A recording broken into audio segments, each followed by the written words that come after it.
Before you listen, if you enjoy the stories and want to hear more, then please consider subscribing.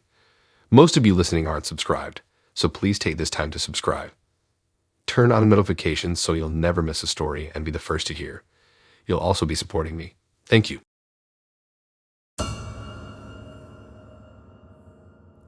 A couple of months ago, I had a Tinder date that still haunts me to this day. I'd been on and off the app for a while and had my fair share of good and bad dates. But nothing could have prepared me for the night I met this one guy. His profile was intriguing, to say the least. He had a mysterious air about him with the limited information he provided on his profile. We shared a few interests, and he was quite good looking, so I swiped right. It wasn't long before we matched and started chatting. The conversation flowed easily, and he seemed like a genuinely nice guy. After a week or so of talking, we decided to meet up for dinner. The day of the date, I spent hours getting ready, trying on different outfits, doing my hair and makeup just right, and making sure I looked my best. I was excited, feeling sick deep in my gut. I tried to brush it off as pre-date jitters and left my apartment to meet him at the restaurant.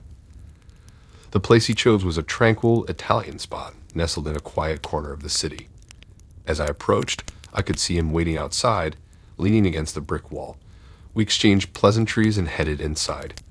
The dinner was nice, and we spent most of the time talking about our lives, our jobs, and our hobbies. His stories seemed a little too perfect, but I chalked it up to nerves and first date exaggerations. As the night went on, the uneasy feeling in my stomach intensified, but I pushed it aside, not wanting to ruin the night. After we finished dinner, he suggested we go for a walk by the river. It was a warm summer night, and the idea seemed romantic. As we strolled along the riverbank, the moonlight glinting off the water, he held my hand and pulled me closer. It felt nice, but the pit in my stomach grew heavier. As we walked further away from the bustling streets and into a more secluded area, I began to feel uncomfortable. He led me towards a small, overgrown path that led down to the water's edge. I hesitated, but he assured me it was a beautiful spot and that I would love it. Reluctantly, I followed him down the narrow, dark path, my heart pounding in my chest. The trees and bushes obscured the moonlight, making it difficult to see. I stumbled a few times, but he held onto my hand tightly, guiding me along. As we reached the end of the path, the river came into view, the moonlight reflecting off its surface. It was indeed a beautiful spot, but the sense of dread that had been growing inside me reached its peak. He pulled me close and wrapped his arms around me, and I noticed a strange glint in his eyes. He whispered in my ear that he had a surprise for me, but I needed to close my eyes. I hesitated, but eventually obliged, my heart racing in my chest. As I stood there with my eyes closed, I could hear him rummaging through his bag. I couldn't help but imagine the worst. My instincts screamed at me to open my eyes and run, but I was frozen with fear. Finally, I couldn't take it anymore, and I opened my eyes. He was standing in front of me, holding something in his hands. At first, I couldn't make out what it was, but as my eyes adjusted to the darkness, I realized he was holding a long, slender knife. My heart felt like it was going to burst out of my chest, and my entire body went cold with terror. He noticed my eyes were open and seemed almost disappointed. With a sinister smile, he told me not to be afraid, that it was just a joke to see my reaction. He explained that he was into horror movies and enjoyed scaring people. Despite the explanation, I knew that something was horribly wrong. My instincts were screaming at me to get out of there, and I knew I had to do something to escape. I tried to stay as calm as possible despite my pounding heart and shaky hands. I laughed nervously and told him it was a good prank, but I needed to go home as it was getting late. He insisted on walking me back to my car, and I didn't want to argue, fearing it would make him angry or suspicious. We started back up the path, him walking beside me, with the knife now tucked back into his bag. Every step we took, I prayed that he wouldn't change his mind and do something terrible. As we approached the main street, I saw a couple walking towards us. I knew this was my chance. As we passed them, I forced a smile and quickly told them that my friend and I were lost and needed help finding our way back to the main road. The couple, sensing my desperation, agreed to help. My date seemed caught off guard by my sudden plea for help, and before he could react, we were following the couple back towards the city center. I could feel his eyes on me the whole time, but I didn't dare look back. Once we reached the main street and were surrounded by other people, I thanked the couple profusely and quickly made my way to my car. I could feel his eyes on me as I walked away, but he didn't try to follow. I got into my car, locked the doors, and sped away, my heart literally in my mouth. I never heard from him again, and I made sure to block him on all social media platforms and report him on Tinder. I still wonder what his true intentions were that night. One thing is for sure. I'll never forget the terror I felt when I saw that knife in his hands, and I'll always trust my instincts from now on.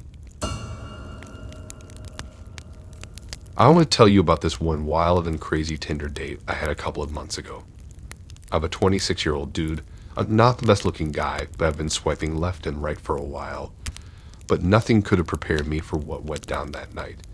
So there I was swiping away when I came across this bombshell. She looked amazing and seemed like a total blast. So I swiped right, and it was a match. We started chatting, and it felt like we clicked right away. After talking for about a week, we decided to hit up a local spot for drinks and see if we had the same chemistry in person. On the day of our date, I got myself together, made sure I looked fresh, and tried to shake off my nerves. So off I went to meet her at the bar. The spot she picked was this chill, low-key hippie joint with a cool atmosphere. When I got there, she was waiting outside, but she looked a little different in person. We exchanged friendly grins and went inside to grab a drink. At first, we were just chatting about the usual stuff. Work, hobbies, music, and all that. But as the night went on, she started dropping some seriously weird stories. Like, she talked about how she got into fights with her exes, did some pretty extreme pranks, and even hinted that she'd been involved in some shady stuff. Now, I didn't know if she was just trying to be edgy or what, but it was definitely getting a bit unnerving. I started thinking maybe I should wrap this up and get out of there, but I didn't want to bail too abruptly. Instead, I suggested we play a game of pool to lighten the mood. She agreed, and we moved over to the pool table.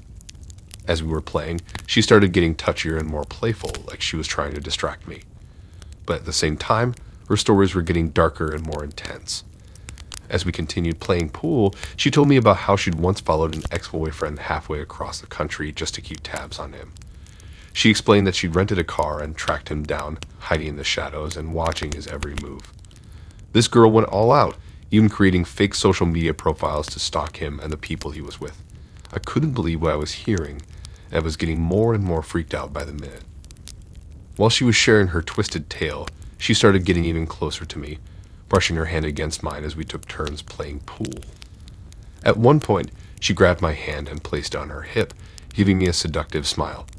It was such a surreal moment, as if her craziness and flirtatiousness were battling for dominance. I was confused. Just when I thought it couldn't get any worse, she revealed that she'd once broken into her ex's apartment to confront him and the girl he was seeing. She described the fear in their eyes as she screamed and threw things at them, then nonchalantly mentioned that she'd end up in jail for a night because of it. She seemed almost proud of her actions, which left me completely baffled and scared. So many red flags. Finally, I couldn't take it anymore. I told her I had a super early start the next day and needed to head home. She seemed bummed but said she'd walk me to my car. I didn't want to be rude, so I went along with it, even though my gut was telling me to get away as fast as possible. As we walked to my car, she started talking about her plans for the future, which somehow involved us getting married and having kids. I kid you not, I was freaking out inside, but I tried to keep my cool on the outside. When we reached my car, she tried to kiss me, but I pulled back, saying I had a great time but needed to get going. She seemed a little hurt, but finally backed off.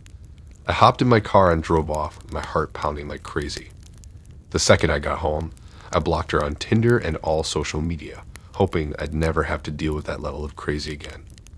That night taught me a valuable lesson about trusting my instincts and being careful with online dating. So there you have it, the story of my nightmare Tinder date with a psycho girl. It still gives me the creeps just thinking about it. Trust me, you gotta trust your gut and be careful when you're swiping through those profiles. So I was trying out Tinder for the first time. My friends had always been encouraging me to give it a shot, but I was skeptical. After a long week of work, I finally decided to download the app and give it a go. As I swiped left and right, I stumbled upon a guy named Alex. He had a charming smile, a great sense of style, and an intriguing bio. We matched, and our conversations flowed effortlessly. He seemed like a genuinely nice guy, so when he asked me out on a date, I agreed. The day of our date finally arrived, and I spent hours getting ready. I was nervous but excited. We had planned to meet at a cozy coffee shop downtown, and as I walked in, I immediately spotted him sitting in the corner. His warm smile instantly calmed my nerves. As we chatted, I felt an instant connection. We were so engrossed in our conversation that we lost track of time and decided to continue our evening with dinner at a nearby restaurant. As we walked to the restaurant, I noticed that Alex seemed a bit on edge. He kept glancing over his shoulder and fidgeting with his phone. I brushed it off, thinking that perhaps he was just nervous too. Once we were seated and ordered our meals, I decided to dig a little deeper and ask about his past. He was vague and evasive, which struck me as odd, but I didn't want to push too hard and ruin the evening. After dinner, we took a romantic stroll along the river, and the sun was setting. The view was breathtaking, and I found myself getting lost in the moment with Alex. He seemed more relaxed now, and we continued to talk and laugh like we'd known each other for years. As we reached a more secluded area of the path, Alex suddenly stopped and pulled out his phone. He showed me a news article featuring a man who looked eerily similar to him. My heart raced as I read the headline. Wanted criminal on the loose. I couldn't believe it. This had to be some kind of joke. But as I looked back up at Alex, I could see that he was serious. He confessed that he was indeed the man in the article, and that he had been on the run for the past few months. I felt a mix of fear and betrayal, my mind racing with questions about who this person really was. He explained that he had been involved in a robbery gone wrong, and one of his accomplices had been killed in the process. The authorities had been searching for him ever since. Alex assured me that he never intended to hurt anyone, and that he was trying to make amends for his past mistakes.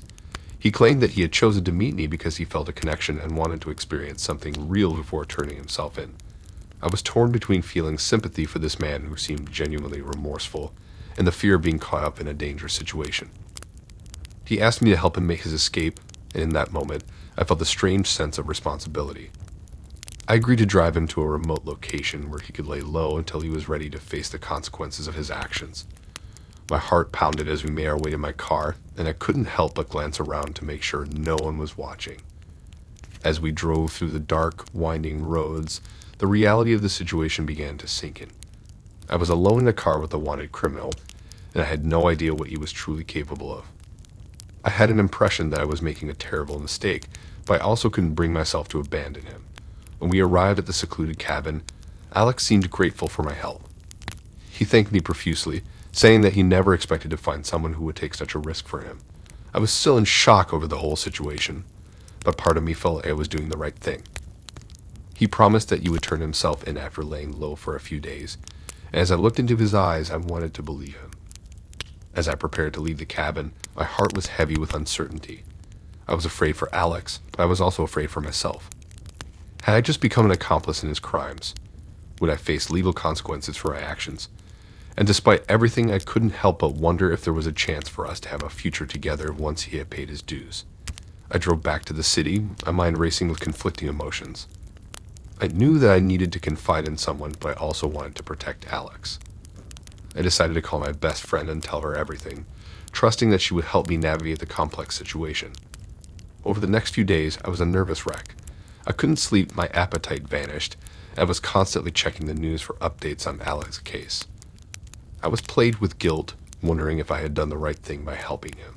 My best friend tried to reassure me that I was only human and that anyone could have made the same decision under the circumstances. Finally, after what felt like an eternity, I received a text message from Alex. He informed me that he had turned himself in and was now in police custody. He thanked me again for my help and told me that he would never forget our time together. Although I felt a sense of relief that he had taken responsibility for his actions, all I could feel was a pang of sadness knowing that our brief connection had come to an end. Thanks for listening in. If you like these stories and want to hear more, then please subscribe and like and support this new channel. We have more stories for you to listen to.